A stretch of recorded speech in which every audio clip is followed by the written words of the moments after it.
Most of us never learned how to train our brains, which is why most of us needlessly settle, struggle, and worse, suffer. My name is Chris Doris, and I want to make brain training mainstream. This is my series, Tough Talks, Conversations on Mental Toughness. I'm interviewing badasses from all walks of life on what mental toughness means to them and their unique approaches to strengthening their minds. Hey everybody, welcome back to Tough Talks, Conversations on Mental Toughness. I am your host, Chris Doris, and today our guest is the youngest guest to date in our series. He is only 20 years of age. His name is Sumukh Setty. I met Sumukh at A-Fest, which is an event hosted by Mind Valley. And it's an annual event now, and I went last year, and then I went again this year, and I saw him again this year. I met him just over a year ago in Sardinia, Italy, and the moment I met him, I was astonished by this. He was 19, so I'm going to use this language, by this kid's presence, intellect, vocabulary, and mission. And the mission was the one that impressed me the most. I'm like, my God, this kid, he's 19, and he's doing all this amazing entrepreneurial shit in the world. It's like, oh my, it's all based in contribution. Like, this is really fascinating. And then I met his dad. I'm like, okay, now I know why. At least partially, because his dad's incredible too.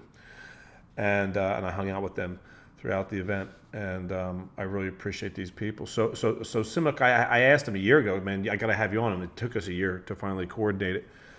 So Sumukh is the CEO of a company called TILEorg, Tile, and he'll elaborate, of course, on this. But Tile is Talks on Innovation, Leadership, and Entrepreneurship. So he's 20, and he's the CEO of this organization that has, when we last spoke, 442 chapters, and I just spoke with him like, I don't know, a week and a half ago. So 442 chapters around the world in 53 countries, which is amazing. And what they're doing is they're empowering students, empowering the youth of the world to become entrepreneurs.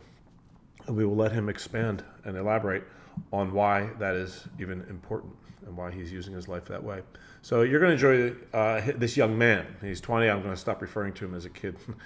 This brilliant young man who is so committed to being of service to the planet. So enjoy. All right, I know he's here. Let's go find him. Where are you? Found him. There he is.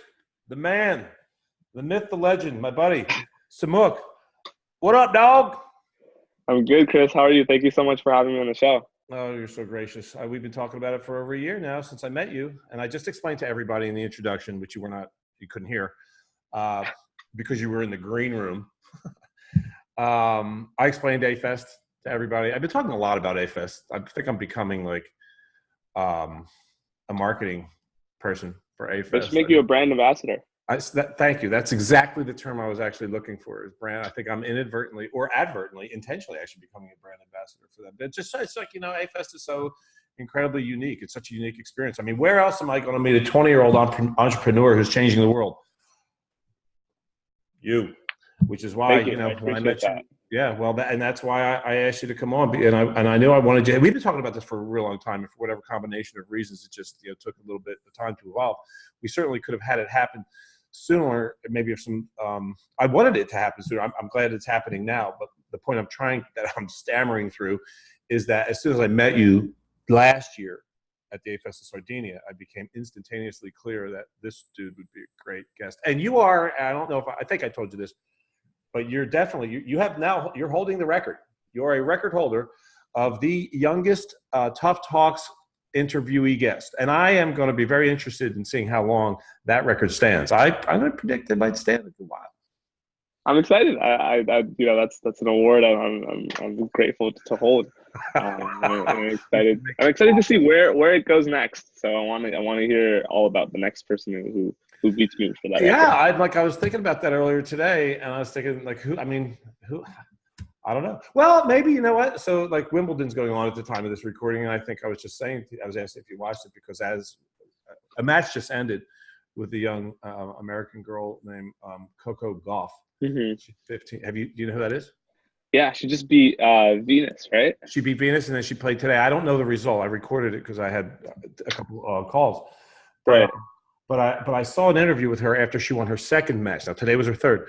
So and they were interviewing her, and she said, "I don't think I could possibly be in a better place mentally." And she goes, I mean, you can always get better, right? And I believe in the whole fake it till you make it thing. And then she goes, "But I'm not faking it." Man, whoo, baby. That's some confidence right there. She might if I get a hold of her. Maybe she might challenge your record. So maybe your record will be short help. But in the meantime, you are the record holder for the youngest. So, thanks for making time, brother. And let's tell some folks. Why don't we start off with why don't you inform the listeners in the audience? You know, some people listen to this in podcast form. I think more people than not. But there are some people who watch. But why don't you share with the audience a little bit about what are you up to these days?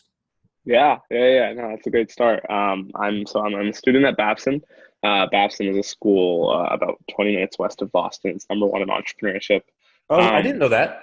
Yeah. That's actually why. Oh, no kidding. Yeah, that's what most people are drawn to Babson for. Is it Babson College? Yeah. And it's number one in entrepreneurship. Yeah. Chris, if you're ever out in Boston, we'll have to get you to come visit one of these days. I accept that invitation, dude. That would be incredible. Yeah. So it's interesting because when we met, I was working on some very different things at the time when we met about a year ago, and so much has changed, and I think it's really, really, really awesome as a young person. I'm glad you. So let's pause just for a second, and I love doing that because you just said something that I think is worth slowing down for, right? And we'll get back into your answer. Yeah. But yeah, that's true. And so you're working on different things, and that's evidence that it's not the things you're working on that inspired me to ask you to be a guest. It's that you're working on them. Mm-hmm. Okay. It's that you're at your age so deeply committed to the things that you're doing because there's a commonality, right? There's of course a common denominator that weaves and threads through anything that you're including in your life, any activity, any investment, any endeavor. Mm-hmm. And what would you say before we even go any further? What might that common thread be that would connect whatever the projects are that are in your world that you're including in your life? Yeah, it's a great question. It's actually something I've spent a lot of time thinking about, just because I think I'd love to know kind of the common threads myself, and that'll help me set up kind of the next 20, 30 years of my kind of post-education career. And then what I've oftentimes realized when talking with a couple people is a lot of the work I do is around empowering my peers and the people around me. So it started with me kind of going into TEDx and organizing 2 TEDx events in my high school to really inspire the high school I was part of and kind of bring these speakers. We raised a bunch of money. We were able to provide a lot of really cool talks and swag and stuff like that. And then that turned into kind of my education platform, which was designed to teach teens life skills not taught in college. And so we had some incredible kind of growth on that. We grew it to about 2,600 kids on the platform. And then that's where kind of my passion. The first word was empowering. Yeah. That you said empowering the people around me. Mm-hmm. So empowerment. So is that the thread? Is that the common denominator? That's what I'd say the thread is. Yeah. Okay, that's important. I'm glad we're starting with this. This was not pre-planned. I'm really, really excited that's because that's a perfect context to create this discussion from. So everything that we discussed is born out of the desire to empower, which is why as soon as I discovered that about you, I'm like, okay, so by virtue that what makes you unique, that alone, but then coupled with your age makes you remarkably unique. That you're not waiting for age, you're not waiting, for the wisdom of time, Right. You're not waiting, and that's not to say that you're not wise. You are incredibly wise already, but you're not waiting for the world's standards on when am I qualified to make a difference. And that's one of the things that I admire most about you. So let me stop jibber jabbering and let you answer the damn question. What are you up to, man? Yeah. So it's been a long journey. And it's kind of now recently I took over a nonprofit called Tile, which is all about kind of empowering high school and college kids to create local conversations in their communities. Let's slow that down. Can you Yeah. say that a little slower? So it's called Tile. Tile, yeah. Right. And Tile stands for Tile stands for Talks on Innovation, Leadership, and Entrepreneurship. Talks on innovation, leadership, and entrepreneurship. I think that's amazing.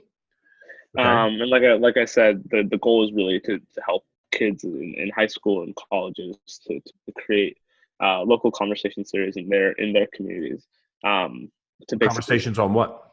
Conversations on those three. On innovation, leadership, and entrepreneurship. Would there be a priority on it? Would any of those three, innovation, leadership, or entrepreneurship, take precedent over the others, or no? We think entrepreneurship is the one we focus on the most. But again, since Tile is very decentralized and we focus a lot on the chapters and kind of giving people the kind of autonomy to do what they want, chapters focus on different things, and pick different things to focus on. So, and you said to me before when we last spoke before today that there are 442 chapters. Yeah, it's actually now 450. We just onboarded a bunch this week. So I know that's an we grow at a rate about 3 to 5 chapters a week. Oh my God! Really? Yeah. We holy crap! And how many countries? It was 53 when we last spoke. What's it now? 54. You know which is the new country? If I remember correctly, it's Zimbabwe. No way! Yeah, it's either Zimbabwe or Nigeria. I can get back to you with that. So that's just interesting. That's cool. Yeah, so we one chapter, I'd say, one country every 2 to 3 weeks. That'll come on. So all right, so let's talk about what it is. What happens? What are these chapters? What do they do? Yeah, so the big reason we started Tile is because we realized, or actually, just to preface, the reason I got involved in.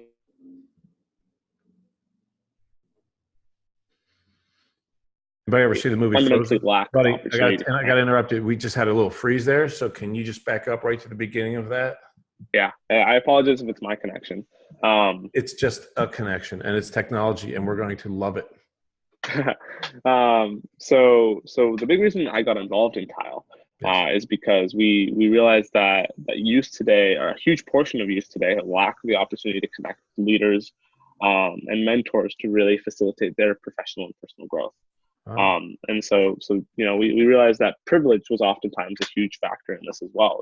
If you're a kid from a more privileged background, your ability to connect with these incredible leaders and mentors is a lot easier than someone who comes from an underprivileged area. Yeah, no doubt. And so Tile started in Portland as a free conversation series to kind of connect leaders and also the high school community that was back there, all in an effort to kind of facilitate access and give these people in a very informal setting to connect with these incredible people. And then people from all over the world wanted to kind of replicate the Tile model and bring it to their areas, and then ever since then it's been growing, and then we've been running. And then it's what a brilliant idea. I love that. Thank you. Yeah, and you said it's free for people. It's all free. Yeah. That's amazing. So our challenge as a national organization is to figure out where to actually fundraise from, but that's a different story. No, it's okay, maybe. I mean, it's part of it, and I say let's make a commitment, you and I, right now, that at the end of this conversation, that you unapologetically revisit that, because it's very possible, and hopefully it's entirely likely, that there's somebody in the world that listens to this and it moves them so deeply that they're like, oh my God, tell me how to participate. Right. So let's operate from that assumption. So let's make the agreement, you and I, right now, that we won't end this call until you inform people, if anybody's so moved, how to participate or contribute. Okay. Yeah. That'd be incredible. That'd be so valuable to us. Yeah. Well, there's a lot of people in the world that, they benefit, people who make contributions benefit from that because it warms their heart and it brings meaning into the world. So it goes both ways. Right. Yeah. Right on. So let me ask you on a personal level. Well, do you feel like you answered the question, like what is tile and why, what Yeah. I think we're very interested in the whole kind of youth development space and kind of creating a generation of the next kind of founders and thinkers. So that's Well, really maybe we should stay with it before we go on to the next, so a little bit longer, which is so entrepreneurship. Why, in your opinion, yeah. why is it so important for youth to be thinking of these days? I gotta tell you what, because when I'm 51. Right.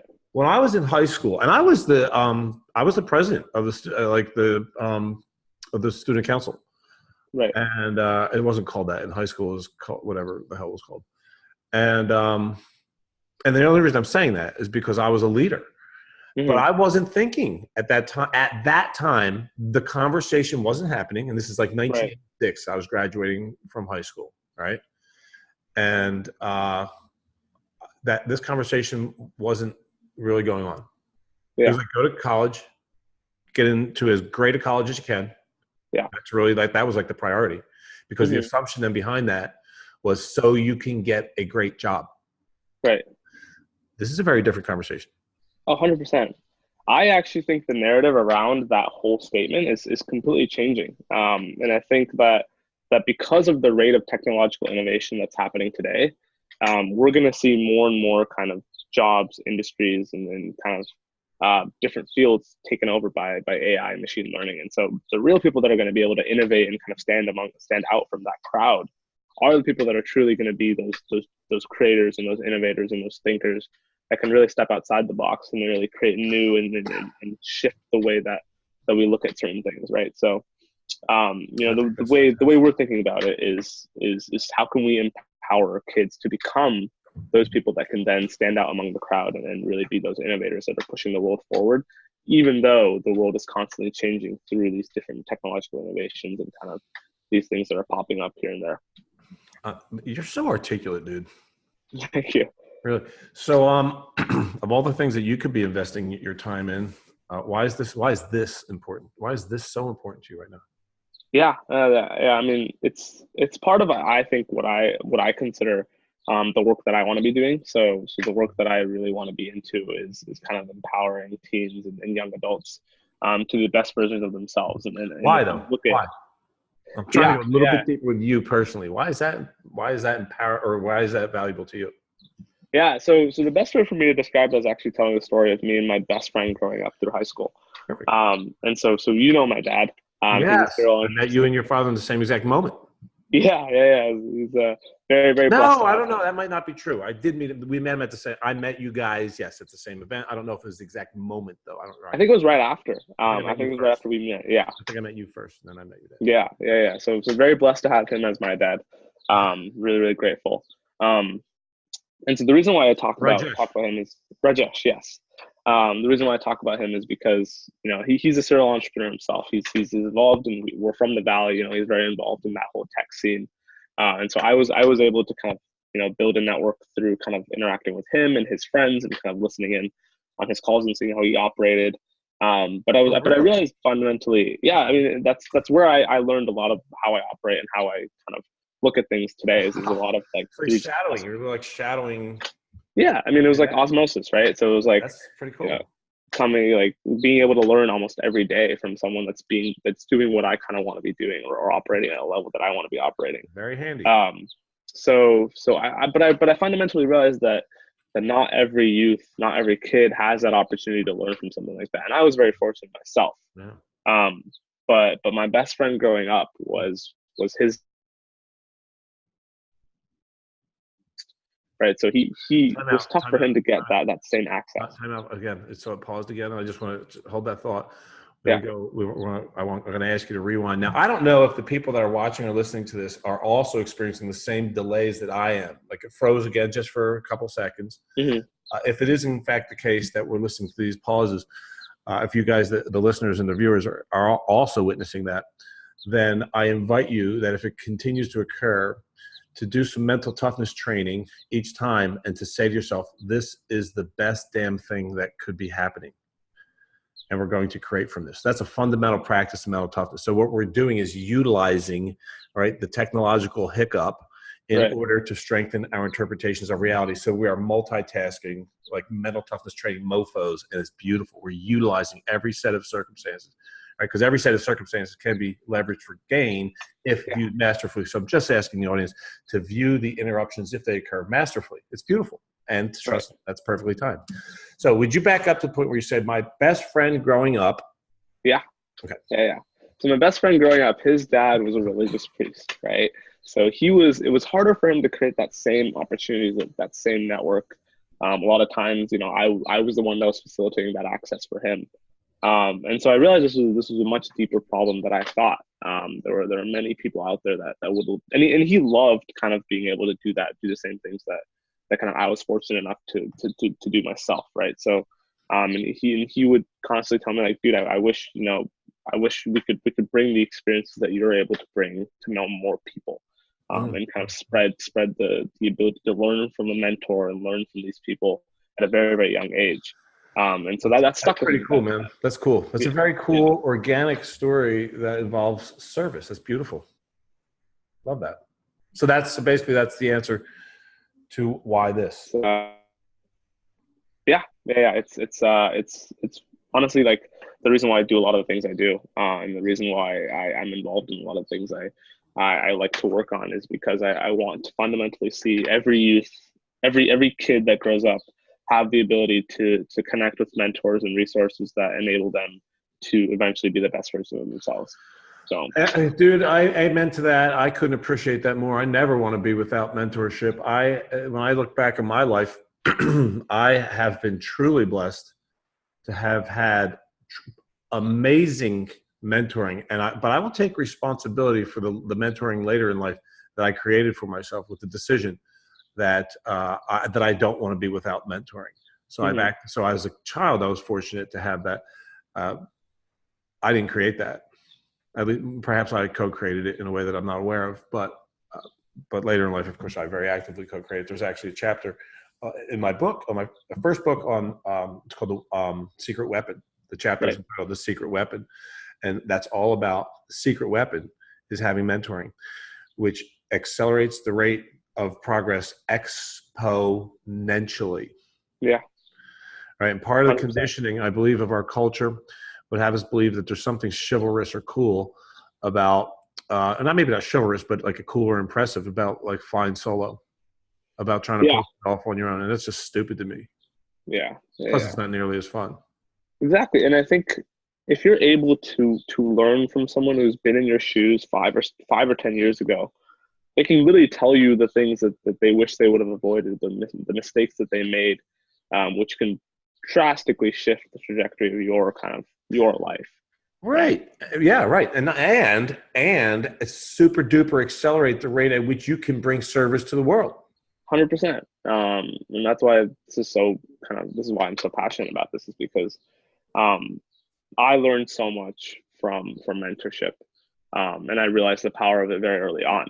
And I think that if more youth kind of experience that themselves, we'd have so many more powerful, so many more inspiring youth out in the world today. Do you ever have, I don't think I've even asked you this question in the year that I've known you. I'm sure that I haven't. Do you ever have the thought, I'm only 20, who am I really to be trying to do this? Yeah. You do? Oh, 100%. I think it's so interesting. It's interesting because in high school I had that thought a lot. Way to be honest. Good for you. Yeah, I was always kind of a little conscious of hey, I'm only like 16. I'm only 17. Like, am I really the right person to be doing this? But I was very fortunate enough in college and at Babson to join a community called E-Tower. E-Tower? E-Tower, yeah. And E-Tower is a community of 21 undergraduate students that all are working on different ventures and different kind of projects that they find passionate about themselves. And we actually all live together. The E stands for entrepreneurship. Yep. Okay. And we actually all live together as well. So we hang out with each other a lot. How nice. And so being around that community really helped kind of realize that age is really just a number. And seeing all of my closest friends kind of working on things themselves and growing things and being helpful to the rest of the Babson community, That's cool.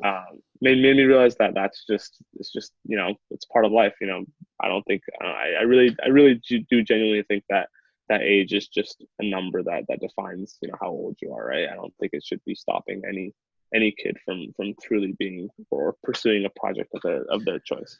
A conversation that comes up often in my work as a coach, in fact, it came up in the last hour. Wow.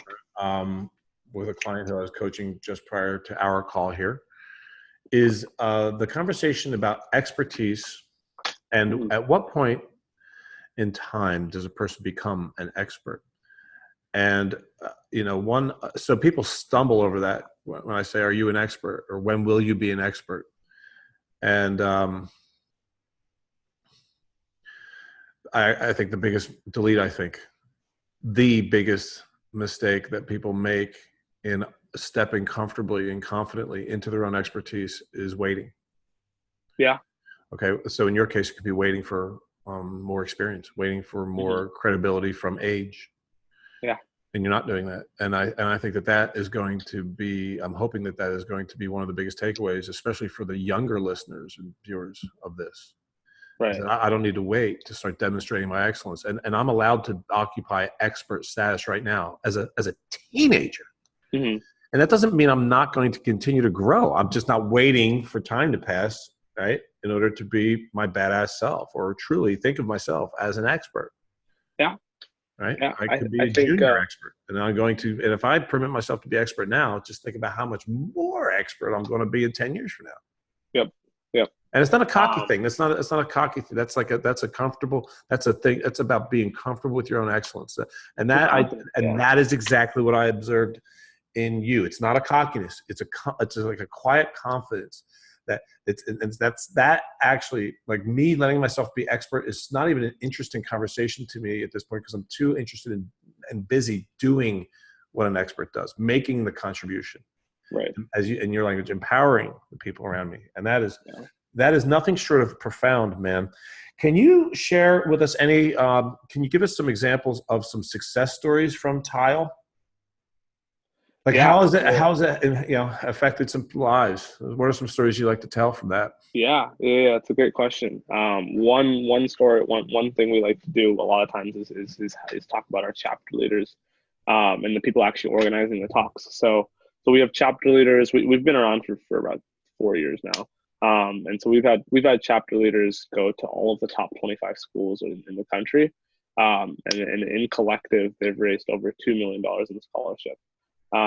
So we were very proud of the fact that like TILE is really helping them tell their story and sell themselves to the college application process. Yeah. And being able to tell a really cohesive kind of paint a great picture about them being a thought leader and them creating and crafting these conversations in their communities. So if I'm hearing you correctly, are you saying that top 25 schools in the country are offering scholarships specifically to students who are involved in TILE? It's like a TILE scholarship? No. So, right, okay. So the college where our chapter leaders are in colleges and the scholarships are separate. We have TILE chapter leader alumni that are at the top 25 schools. And then across all of our chapter leaders, they've all raised over $2 million in scholarship from so it's so TILE gives the scholarship. No. They've raised it. A little slow. They've raised it through other third-party organizations or whatnot. I'll get this eventually. As using it's not important that I get it. It's important that the listeners do. Right. I'll get it. Using TILE as part of the story that they tell. So we actually, it's interesting that you mentioned TILE scholarships because that's part of the plan in the next 6 months to launch that. Wow. But up till now, we've not given out kind of college scholarships. We've helped them. We've helped kind of direct them to certain resources, but we haven't been the people actually handing out the checks. Okay. So to break it down, so everyone really does understand, like really specifically what is going on. So a student, they're the users, they're the recipients of the service, right? Students. Yeah, pretty much. Starting at what level? High school. We have chapter leaders that join us as early as 9th grade. Okay. So they join the TILE community. Mhm. And then what happens? And then they get a ton of resources thrown at them. So we give them templates, we give them case studies, we give them branding kits, we give them guidelines, everything they need in a box to start their first event. To start their first event, and that's the charge. So they're knowing what they're getting into. They're getting, and they're volunteering to say, I want to get into this. I am going to become an organizer. Yes. Right. So I'm taking the responsibility by joining Tile. As I will say, I'm a sophomore in high school. So now I am voluntarily adopting the charge of, or the responsibility of going and finding a powerful, influential speaker. Right. And bringing them to the school. So yes, in the near future, we'll be hopefully be able to actually direct them to speakers ourselves. So wherever they are in major cities, be able to say, oh, hey, here's someone we know in New York. You guys should bring them in, and then we're able to facilitate that contact. And but for now, it's just sorry. No, you go. For now, it's just the chapter leader kind of doing the outreach and trying to find speakers to bring in themselves. The chapter leader. Yeah. But the student, tell me about the responsibility of the student. It's the best thing could have happened. The responsibility of the student is to did it freeze a little bit? Or yeah, but we're back. It's all good. Okay. We're all doing the practice. The responsibility of the student is to basically put on so every chapter has a core team of 3. They have a marketing coordinator who's responsible for drumming up the audience and bringing in their peers to kind of attend the talk. Logistics coordinator who handles venues and food and sponsorships and things like that for their local event, and then a content coordinator who goes out and finds speakers. So we require that every chapter has those 3 people on their team at least. I mean, chapters have kind of expanded that and brought on a lot more if they want. But we require those three people be there so that one person is at least handling a certain aspect that we think is critical to the success of an event like this. So the student though, now how so they become a member, and then you bombard them with all you support them, not bombard them. You support them with all this stuff and material and protocol or templates, and then they go out and they find in their community or anywhere in the world a speaker on any subject. Or, no, of course not. It's on innovation, leadership, and entrepreneurship, though. Yes. And I'm starting to get it. The light is shining. It's starting on. And those speakers volunteer. Yeah. It's totally voluntary. Right. And they're doing it out of the goodness of their heart and their interest in contributing to the development of youth. Right. Which is beautiful. Okay. And then the chapter organizer or director participates in the filling the seats, getting the audience. Yeah. And then everybody benefits. So it's creating it's creating conversations. Yeah. And then now what would you say is the benefit, what is it that so that student, like we'll say again, the sophomore in high school that has the experience of going out and interacting with leaders out in the community and asking and making an ask, right? Which is pretty uncomfortable. Maybe not. Probably for most. To ask an expert in some field to come volunteer their time, right? To give a talk. And but we actually give them a complete breakdown of how to do that. So cool. we give them the tools they should be using to find the email, and then the email itself that they should be sending, and then how to follow up and things like that. So we like I said, we break it down very, very, very easy for them. So by the time, and that's awesome. So by the time the person is graduated, I don't know if that's the right word, but finished up with their experience, with Tile, what does the student have that they wouldn't have had otherwise? Yeah, so it's interesting because Tile chapters range from kind of one event every couple months to one of our most popular chapters is an event literally almost every week. So by the end of their high school career, they'll be able to say, hey, I organized 25 free events. And we were able I led the team to kind of fill, the seats of 2,500 kids. And I was able to interview all these people on stage. And then if the chapter leader goes above and beyond that, then they can say like, oh, we raised, $10,000 in scholarship to fund, food and whatnot as well. Kick ass. And in addition, of course, then they got the benefit. They got all the value from all the damn talks. Exactly. That's right. So it's like it's a double. Is that the right term? Double-edged sword. It's just there's piling on value. That's really great. Yeah. So a couple more things. One, and we both referenced them already. One, so it's like, what's next? What's the stuff, like you said, scholarship, and what else what else is on the horizon for Tile? Yeah. So we've been super interested in, because Tile was formed in a very decentralized fashion. So we focused on getting chapters up and running, and then kind of expanding to new areas and figuring out how can we optimize chapter growth as efficiently as possible.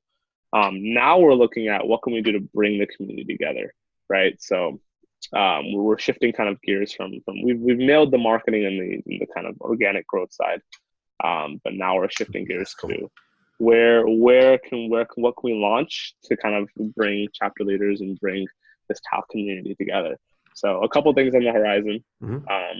One is we're launching the Tile Fellowship, which I'm sorry, the what? Tile Fellowship. Oh, Tile Fellowship. Okay. Yeah.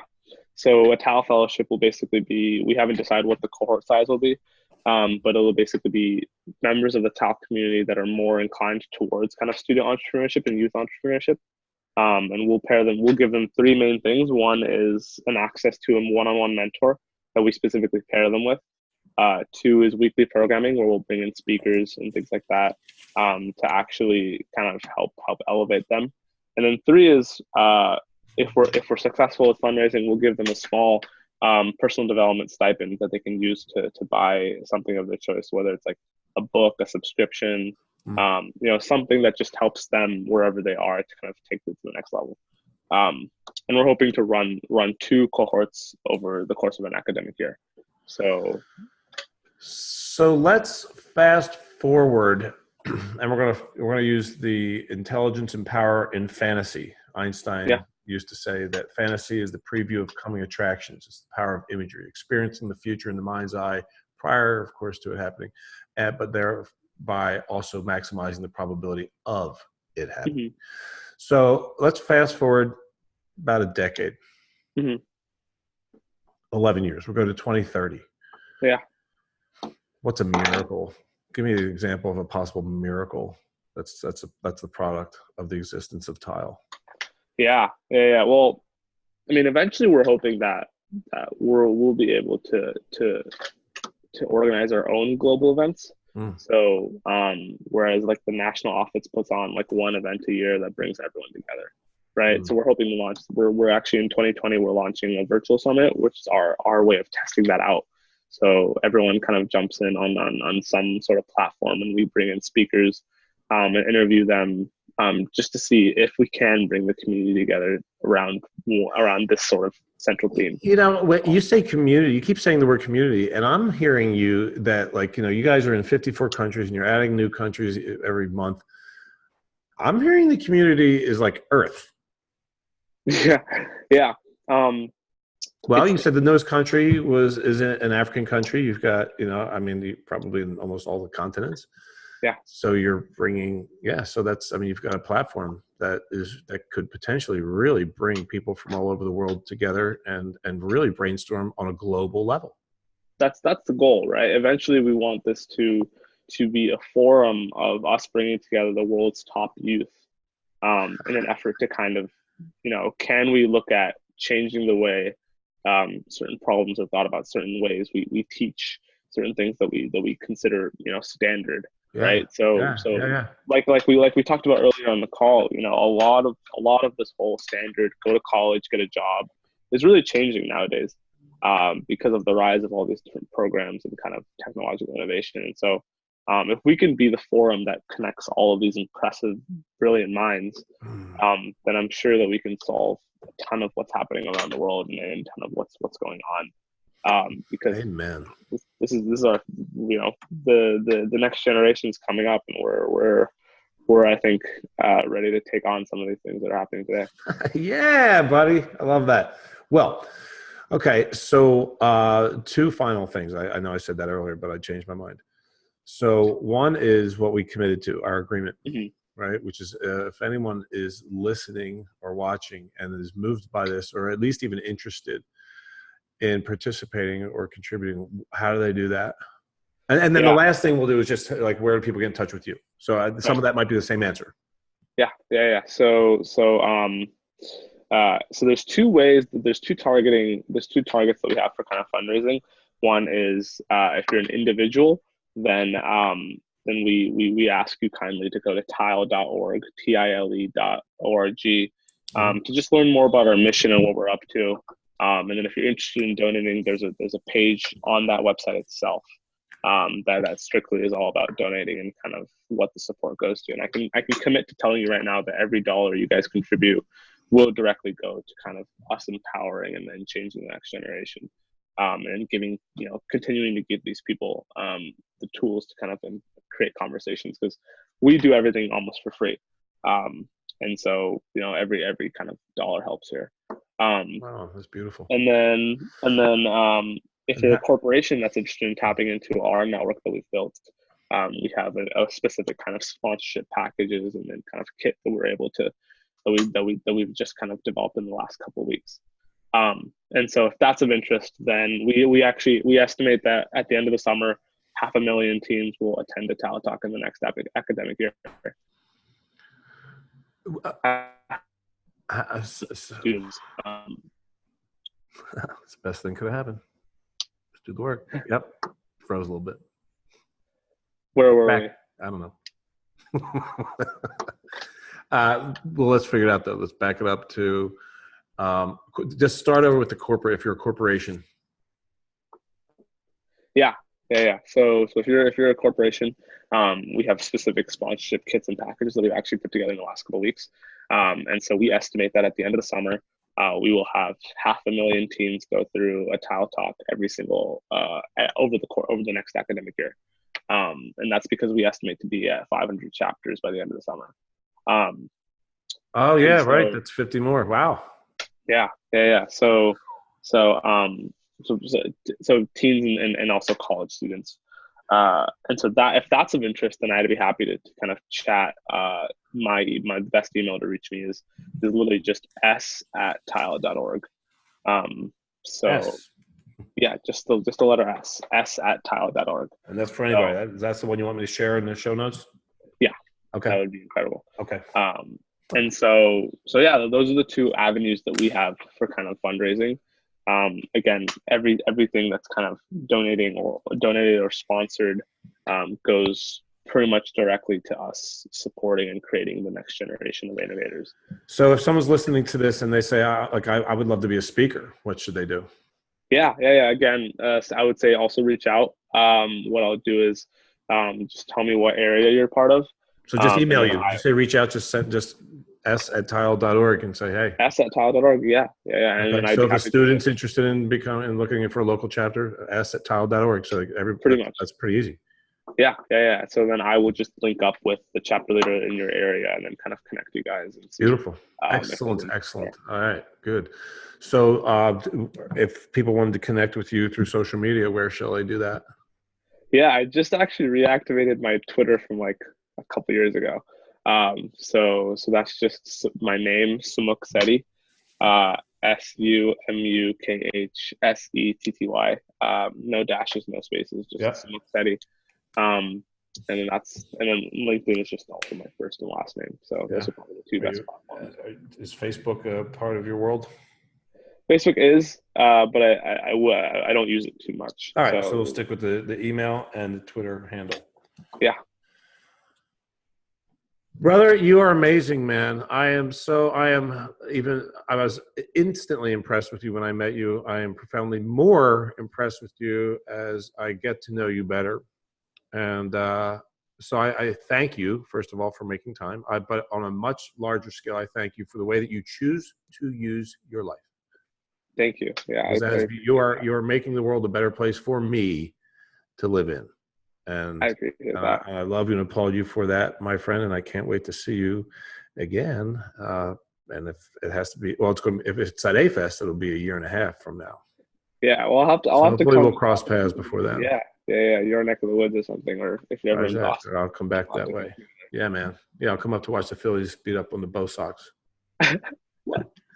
All right, brother. Appreciate you, man.